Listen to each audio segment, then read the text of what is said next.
Vice President Jejomar Binay, Secretary Mar Rojas at Rehabilitation Czar Ping Lacson.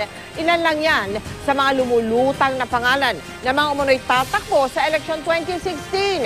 Ayon sa isang eksperto, ngayon pa lang, maraming politiko na ang nakatanaw at nagpaplano para sa susunod na eleksyon. Nakatutok si Sandra Aguinaldo. Kung si Manila Mayor Joseph Estrada ang tatanungin, sigurado na ang United Nationalist Alliance na si Vice President Jejomar Binay ang manok nila sa 2016. Sigurado lang ay si Vice President Binay. Yan ang kandidato namin sa 2016. For President. Nang tanungin naman si Binay kung nakikita niyang kalaban sa 2016 presidential elections ang bagong talagang rehabilitation czar na si Senador Panfilo Lacson. Bakit naman hindi? Lahat naman qualified. The more, the merrier. Pero nang tanungin mismo si Lacson kung tatakbo siya uli para sa pagkapangulo, naloko na tayo. Yung mga ganyan tanong, patay tayo dyan. Magtrabaho na lang tayo.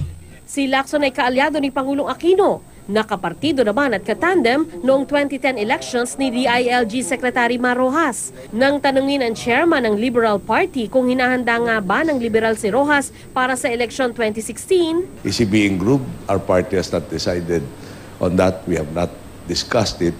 We are focused on solving the problems of today. Sinubukan naming kunan ng pahayag si Rojas pero hindi siya sumagot sa aming mga tawag at text. Pero pag natatanong siya dati tungkol sa issue, sinasabi niyang ayaw pa niyang pag-usapan ang politika. Hindi ko iniisip ang 2016. Malinaw sa akin na magiging matagumpay lamang, magiging tama lamang ang aking pagsiservisyo dito sa aking kasalukuyang katungkulan at sa iba pa, no?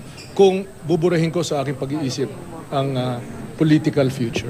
Sabi naman ni Lacson, nang tanggapin niya ang trabahong alok ng Pangulo, nagsimula na raw siyang maging bulag sa iba't ibang kulay ng politika. Focus lang daw siya sa trabaho.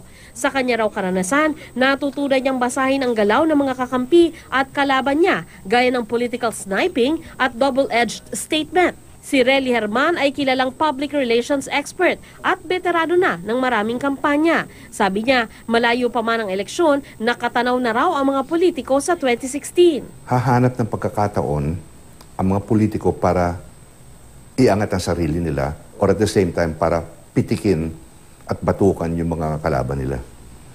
This has to be very calculated. Either magsasawa ng mga tao na yun at yun din ang tugtuging kinakanta mo, no?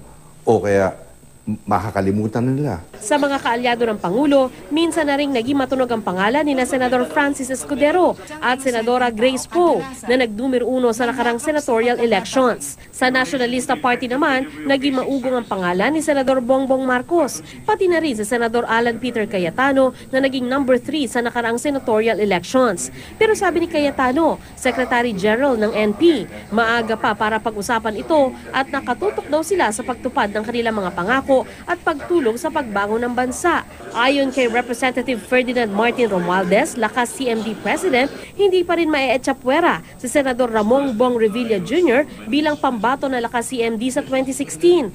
Kahit nahaharap pa ito ngayon sa reklamong plunder kaugnay ng pork barrel scam. Sabi ni Romualdez, si Revilla ay nagnumero 1 noong 2010 elections at buo pa rin ang tiwala nila dito bilang chairman ng partido. Ganun pa man, inuuna daw ng senador ngayon ang pagtulong sa mga nasalanta ng bagyo at sa depensa sa pork barrel issue. Sabi ni Herman, kung ano man ang issue na ibato ngayon sa mga presidentiable, maaari pang makalimutan ng mga botante dahil 2.5 taon pa naman bago mag-eleksyon. Gayun din, maaaring maakusang epal kung masyadong maagang pumorma ang isang nag-aambisyong kumandidato. Masyadong napakaaga ngayon para iangat ang sarili mo ng husto. Sabihin na natin yung PDAF. Sa tingin niyo po ba napakaaga pa rin at pwedeng makalimutan yun? Hindi mamamatay yung kaso ni Janet Napoles.